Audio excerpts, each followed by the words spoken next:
want to call to order the Amberley Council meeting of March 11, 2019. Please call the roll. Rich Bardak. Here. Peg Conway. Here. Ed Hattenbeck. Here. Alita Kamine. Here. Tom Muthing. Here. Ray Warren. Here. Natalie Wolf. Here. Scott Larmer. Here. Kevin McDonough. Here. Chief Wallace. Here. Rick Kay. Everyone could please rise and join me in the Pledge of Allegiance. I pledge allegiance to the flag of the United States of America and to the republic for which it stands, one nation, under God, indivisible, with liberty and justice for all. First item on the agenda this evening is our minutes from our last regularly scheduled meeting. Those minutes were circulated in the council package. Are there any suggested changes, additions, or deletions? Seeing that there are none, those minutes can be considered approved. We'll now move on to the finance report. Included in your packet are the finances for January 2019. Just to review some of the items from the general fund. The month of January, our earnings tax collections was just a little over $250,000. That was up about 65% from January 2018's collection of about $151,000. So this gives us a good start on our collections for 2019. We've collected about 9% thus far. The village collected also $4,900 from the local government fund, and so that brought our total revenue for the month of January to just a little over $302,000. And our revenue estimate for the year is $4.9 million, so we're sitting right now at just a little over 6%. On the expense side, for the general fund, the village spent $415,000 in the month of January, and our budget for the entire year is $5.2 million. So we've spent just a little less than 8% of the budget, and we leave January with just a little less than a $4.4 million general fund unencumbered balance. And that completes my report. Are there any questions for the manager? If not, we'll now move on to committee reports, and the first committee is Compensation and Benefits. Thank you, Mr. Mayor. The Compensation and Benefits Committee met on February 27th for our annual compensation review for the staff. And this year we had an interesting conversation about kind of the annual discussion that we have about the balance that we try to do with this process in obviously living within our means and being fiscally responsible to the village and taking into account what we have budgeted for the year for this renewal, or for this annual increase, while also being very wanting to make sure that we properly reward our staff for the amazing job that they do and all of the amazing accomplishments that they have each year. And I think we also take very seriously into account and discuss with each of our department managers at this meeting, along with hearing from staff, but issues that may relate to attraction and retention of staff to ensure that we are kind of, working on par with our peer communities and understanding what other issues other than compensation also play into making sure that we have a well-rewarded and happy and well-functioning staff. And so we had a good conversation about all of that this year, and there were a couple of issues actually that we punted out of this meeting that we'll take up in a future meeting. But the discussion this year essentially was that the committee felt that it was very important that we kind of stuck by our 2% budgeted, essentially what was budgeted for as a kind of a COLA, cost of living increase of 2% this year. That was what had been budgeted for, and that was the kind of the first piece. But that we had done a 2.5% increase last year. The staff was asking for a little bit higher, looking at our peer communities and looking at how we wanted to really make sure that we showed our gratitude for a job well done for the staff this year. And taking into account the amount that it was, the committee we worked on a plan that ultimately are recommending essentially the equivalent of 0.5%. Essentially, it would be like the equivalent of 2.5% for this year. 2% is a kind of a COLA, an increase, and 0.5% as a one-time, this year only compensation. And I don't have the exact amount of how much that additional budgeted, like, that piece was, but it was somewhere under $17,000 additional dollars to what was originally budgeted for. So that is the subject of ordinance 2019-1 will be to asking council to approve the increases for the village, compensation increases for village employees, 2% as our increase, and 0.5% one-time kind of, bonus, for lack of a better term, a bonus. And what we need to do today, as we always do, is we'll need to, in order to have this on our regular cycle here, waive our 3 readings and declare an emergency. So the first thing we need to do is I'll move that we waive the 3 readings for ordinance 2019-1. Second. Okay, it has been moved and seconded that we waive the 3 readings with respect to ordinance 2019-1 in order for us to be able to move forward in a timely fashion on our schedule. Is there any questions related to that? If not, it has been moved and seconded that we adopt, or that we waive the 3 readings of ordinance number 2019-1. Please call the roll. Rich Bardak. Yes. Peg Conway. Yes. Ed Hattenbeck. Yes. Alita Kamine. Yes. Tom Muthing. Yes. Ray Warren. Yes. Natalie Wolf. Yes. Okay. So the next thing we'll do is I'll move that we approve ordinance 2019-1 to fix compensation for employees. Second. Okay, it has been moved and seconded that we adopt ordinance 2019-1. Are there any questions or comments? If not, it has been moved and seconded that we adopt ordinance 2019-1. Please call the roll. Rich Bardak. Yes. Peg Conway. Yes. Ed Hattenbeck. Yes. Alita Kamine. Yes. Tom Muthing. Yes. Ray Warren. Yes. Natalie Wolf. Yes. Okay, and then finally, I move that we declare ordinance 2019-1 an emergency. An emergency for 2019-1. Okay, it has been moved and seconded that we adopt ordinance 2019-1 as an emergency measure, which will allow us to move forward on the normal schedule for pay increases for staff. Are there any questions or comments? If not, it has been moved and seconded that we adopt ordinance 2019-1 as an emergency measure. Please call the roll. Rich Bardak. Yes. Peg Conway. Yes. Ed Hattenbeck. Yes. Alita Kamine. Yes. Tom Muthing. Yes. Ray Warren. Yes. Natalie Wolf. Yes. And that concludes my report. We will now move on to the law committee. Ordinance number 2019-2 proposes to amend the compensation of the village solicitor. Kevin Frank of the Cincinnati law firm of Wood & Lamping has served as the village solicitor since January 2010.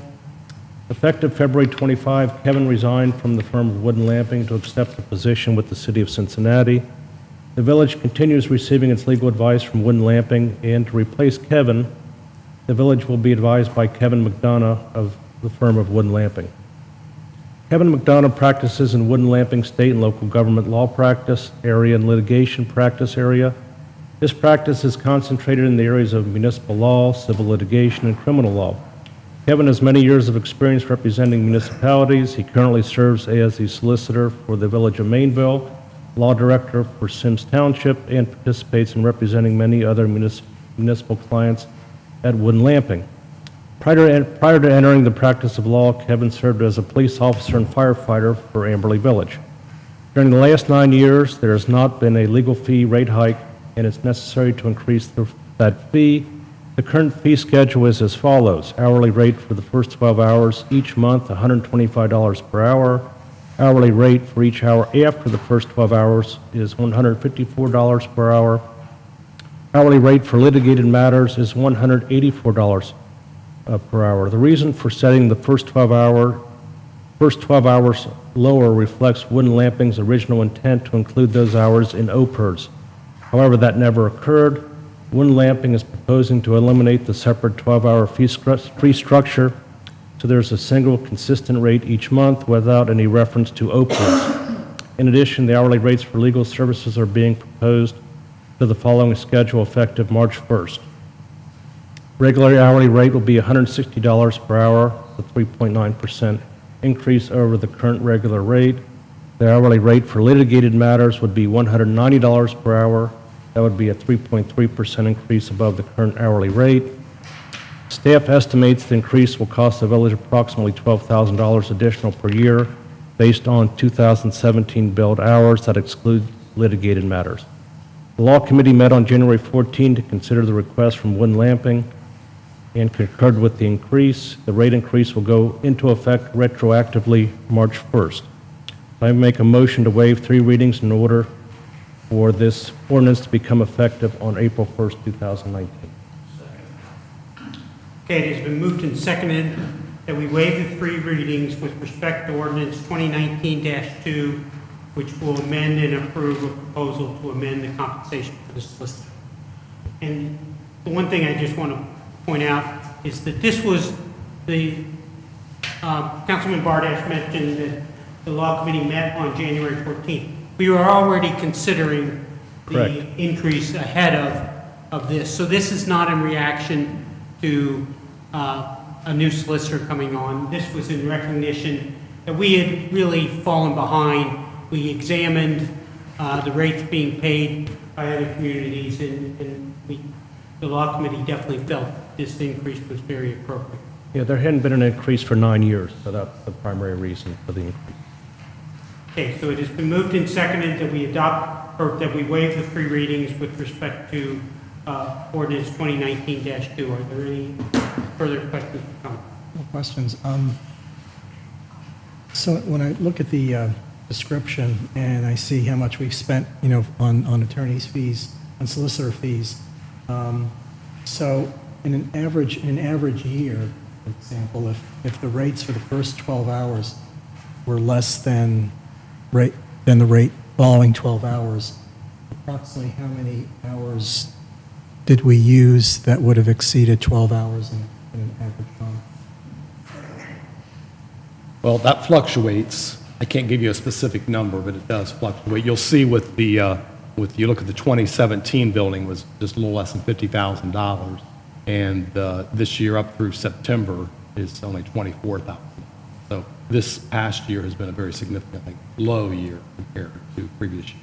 But in terms of hours, I cannot tell you that. I just know that we estimate when we did the calculation on what the effect would be, it was about a $12,000 increase overall if we used the 2017 outside of it. So, okay, right, so that means the actual increase is going to be about 20% relative to what we have paid in the past. Is that That's fair, yes, but it also is going to be a function of how many hours. Of course, right, Yes. right. Second question I have, so when I'm reading the description, it was Wood and Lamping's original intent to include those hours in OPERS, however, that did not occur.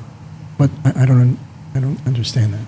So part of the approach when the solicitor was engaged with Wood and Lamping with Kevin Frank was there was the intent to have the first set of hours would be billed, and then along with that would be a payment into OPRS.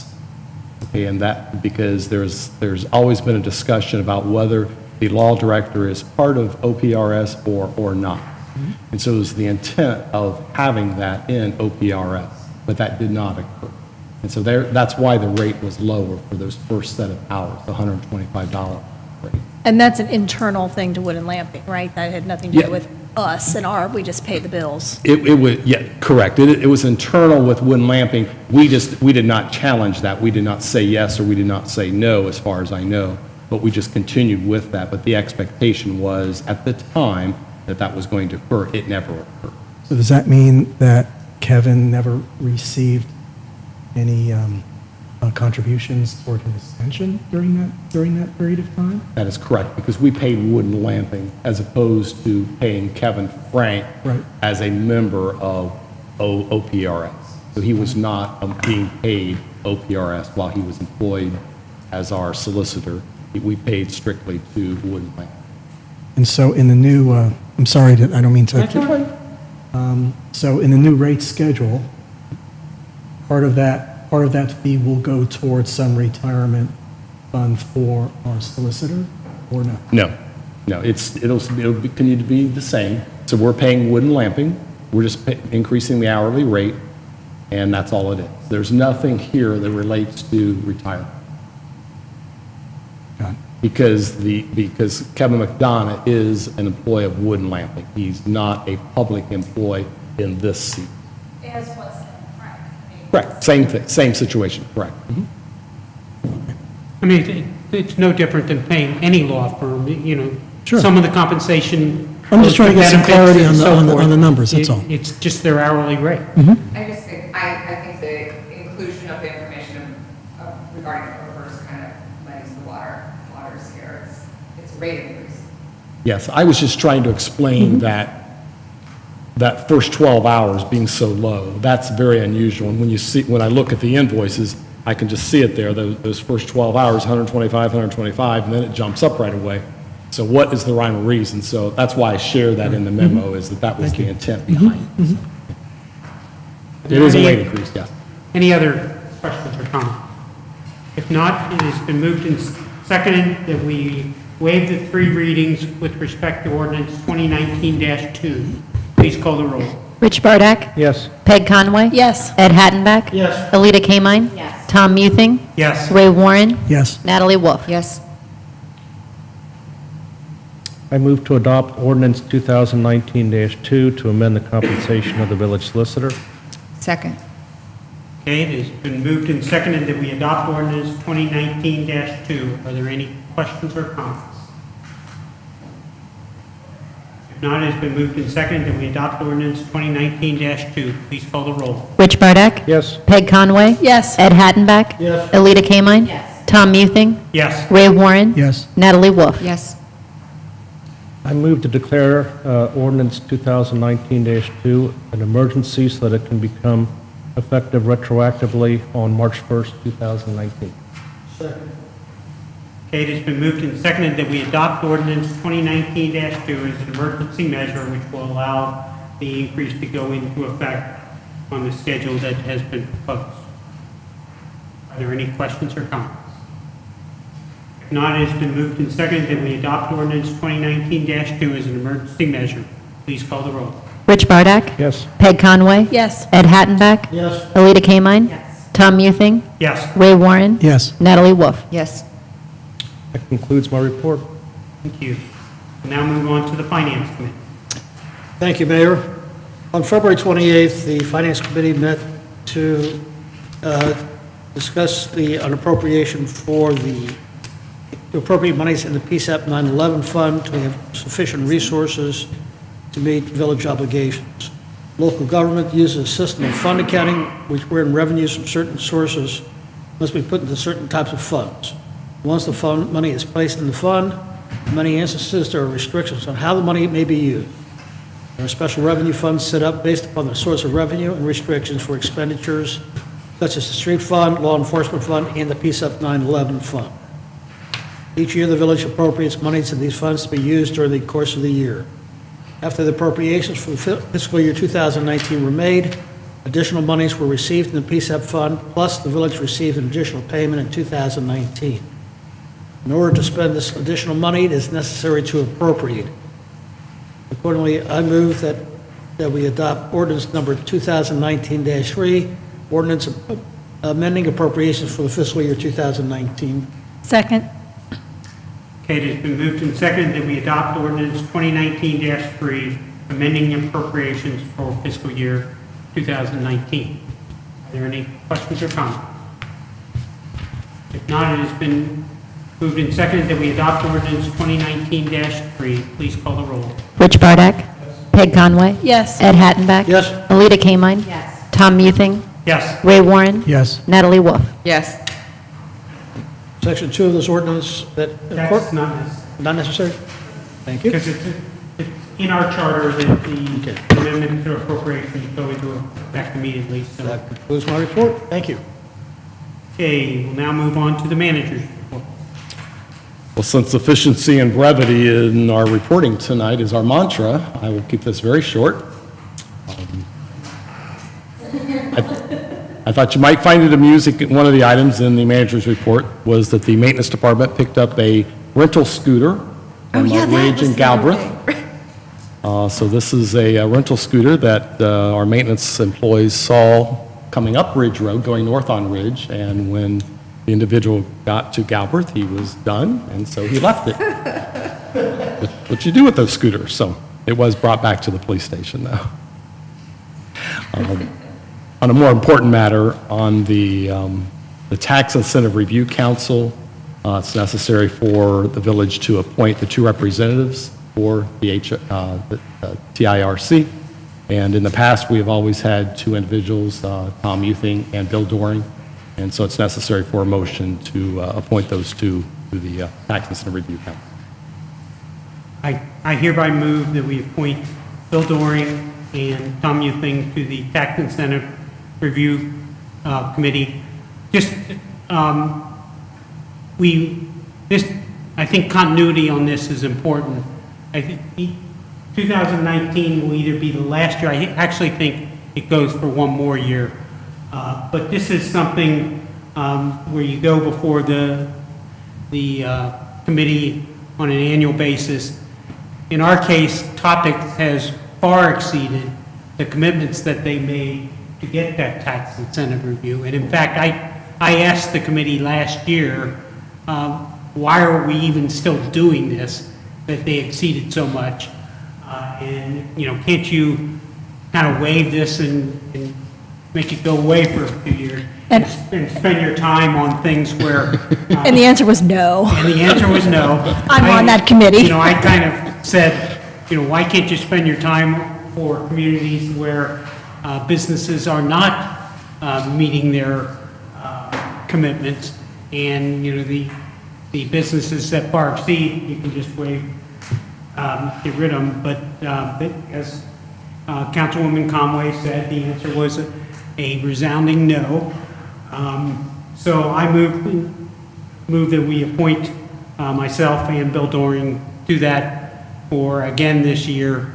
And it'll again be a 30-second meeting where the committee will agree that the Topics have far exceeded their commitments. Okay, a motion's been made and seconded to appoint Bill Doring and Tom Euthing to the Tax Incentive Review Committee for the year 2019. Are there any questions or comments? If not, it has been moved and seconded that we appoint Bill Doring and Tom Euthing to the Tax Incentive Review Committee for 2019. All in favor? Aye. Opposed? Be it noted, the motion passes unanimously. Thank you. That concludes my report. It was very good.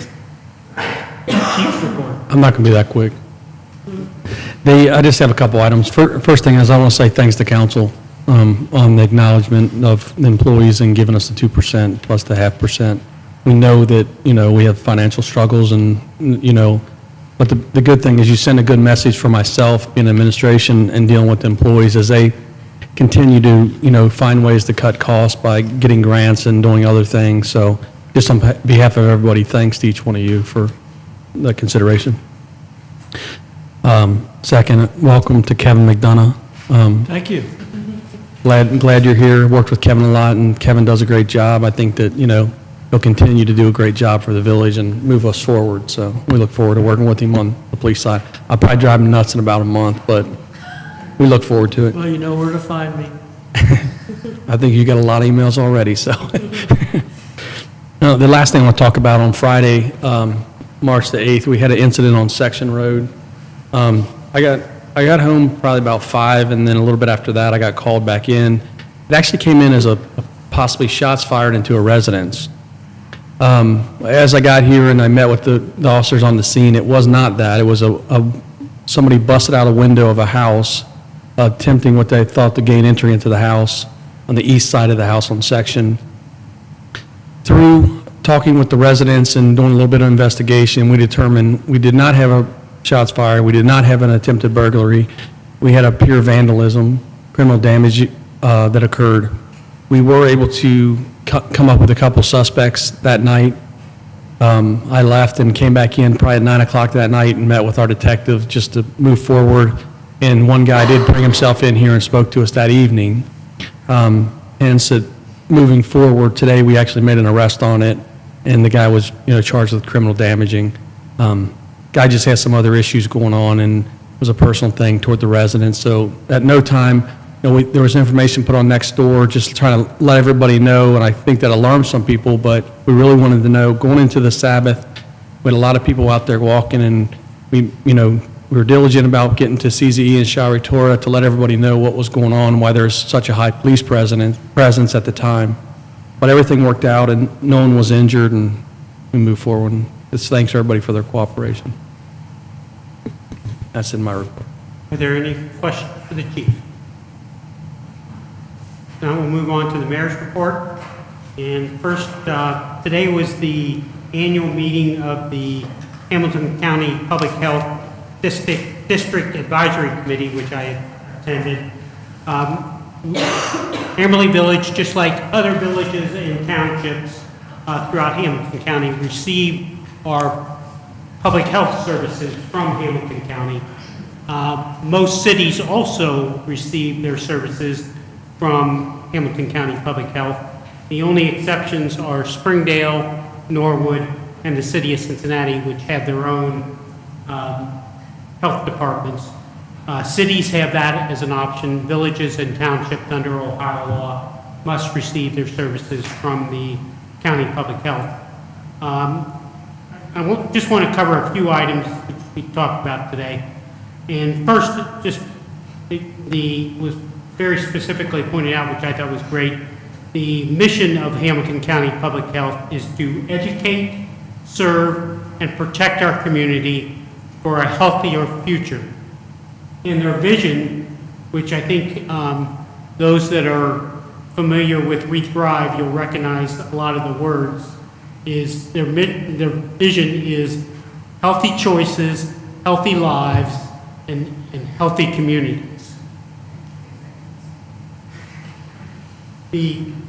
Last year we talked about one of their key items that they were facing was the opioid crisis. There was some good news that they believe that progress is being made. One of their measures of progress, which is kind of a sad measure, but is a measure that they're using, is that there was a 24% reduction in fatalities through the 9 months of 2017 versus the 9 months of 2018. They haven't gotten the final 3-month figures for the last 3 months to give the full measure. But sadly, the fatalities, there's still 273 through those 9 months of 2018. So obviously we have a very long ways to go, but progress is being made. Just for our residents, one thing that Hamilton County Public Health does is they have a lot of online accessible services to our residents. All they have to do is sign on to Hamilton County Public Health. And two examples are birth certificates are available online as well as death certificates. An interesting thing, there's usually something that they focus on at this annual thing, but this year, this is the 100th anniversary of Hamilton County Public Health, it was formed in 1919. So an interesting thing that they pointed out that life expectancy has increased from 49 years to 79 years over these past 100 years. And another related to that, the infant mortality in the year 1915 was that infant mortality is defined as an infant dying within the first year of birth. Infant mortality in the year 1915 was 100 per 1,000 births. So 1 in 10 infants died in their first year. It's now down to 6. Again, in Hamilton County is is One in six? 6 per 1,000. 6 per 1,000. Still, You know, I want to and point out that Ohio is, Very we're high. winning in the infant mortality race, which means we're losing right. still.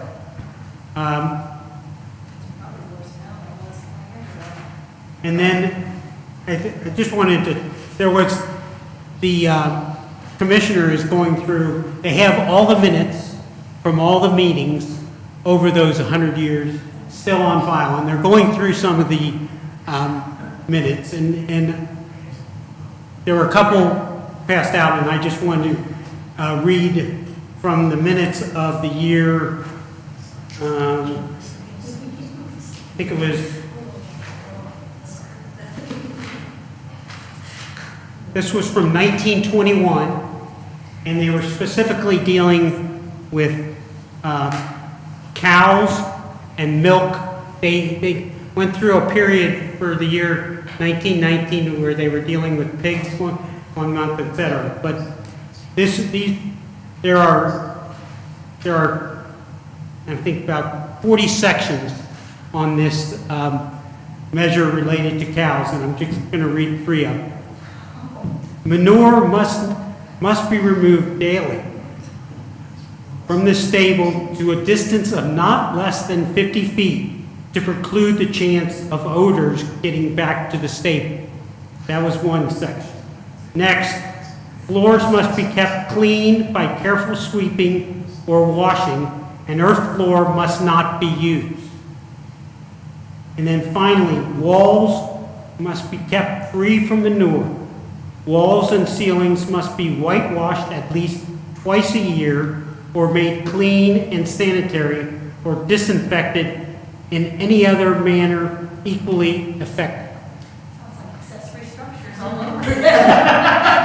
So, I mean, they've moved on and they're dealing with different issues, but Hamilton County Public Health does do an excellent service for us, for our residents, and it is a great resource available. I think we pay on an annual basis between $10,000 and $11,000. And when you look at the services that we get from Hamilton County Public Health, there's no way we could do anything close to that. They do excellent work. And so in the April meeting, I intend to bring forward a resolution recognizing Hamilton County Public Health. And most communities are going to be doing the same for their 100 years of service. So, great thing that they did. Tom, excuse me, is there any issue with anti-vaccine, groups in Hamilton County? Is that an issue? They did bring up the vaccine issues. There is not any big issue. The commissioner did talk about California and Washington and Oregon. And in the case of California, they are actually moving off that state law that allows people to not be immunized.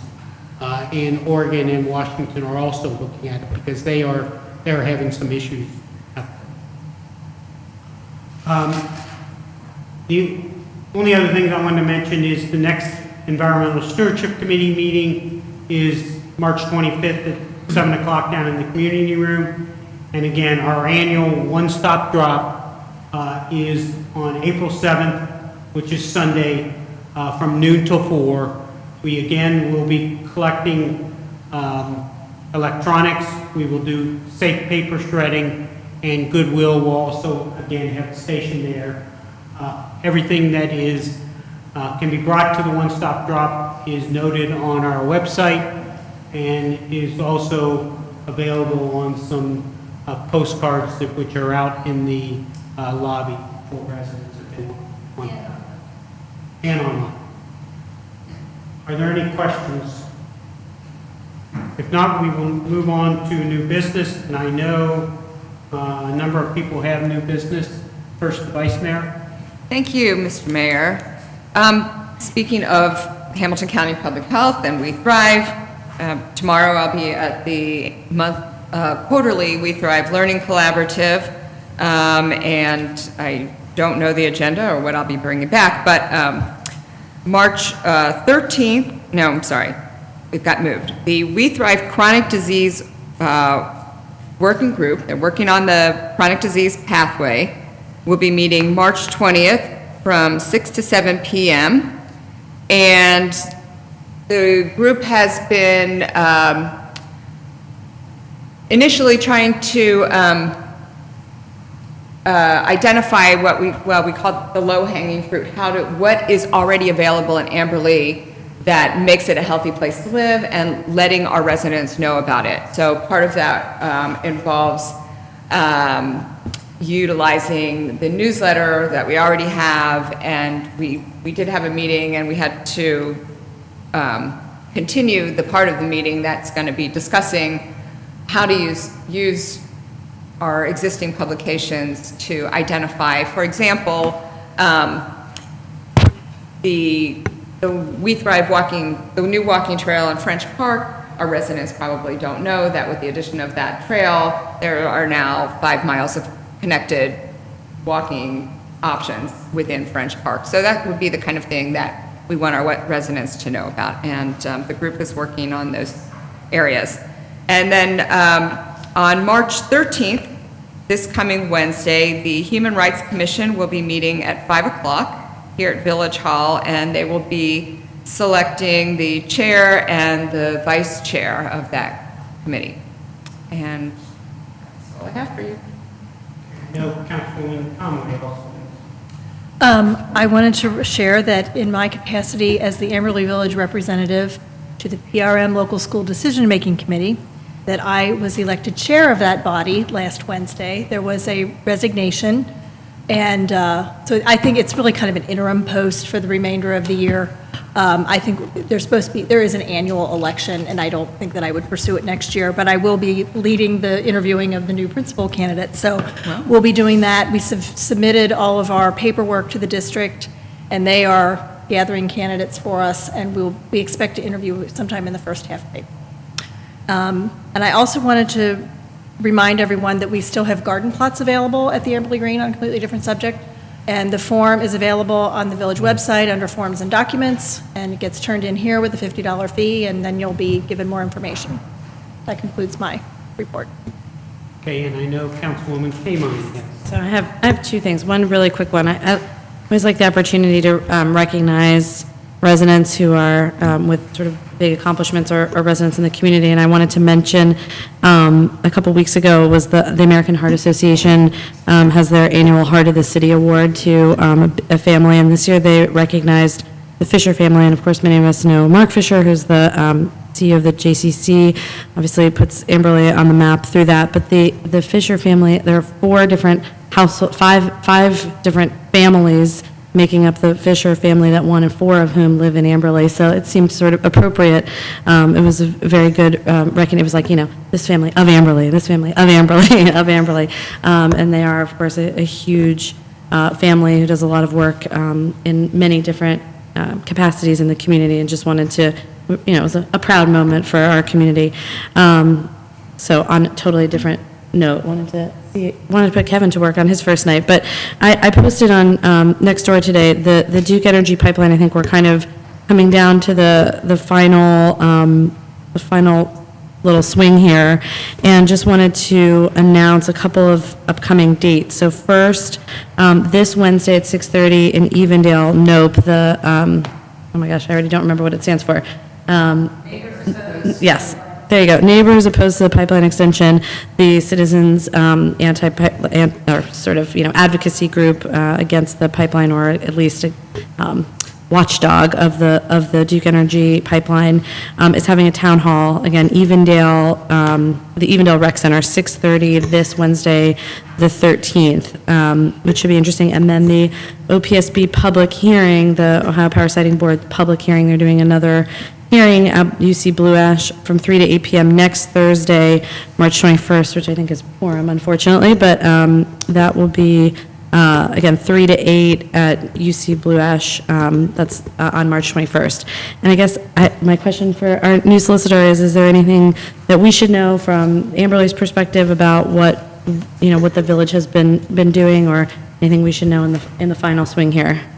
Well, what I have done so far with my limited involvement for the last week or two is file a notice of substitution where at least I will be receiving all notifications going forward. And there are a lot of them today, as a matter of fact. And I also filed responses to the request for discovery, which were already prepared by Kevin Frank, ready to go before he left. I simply had to file them by the deadline. That's all I have done.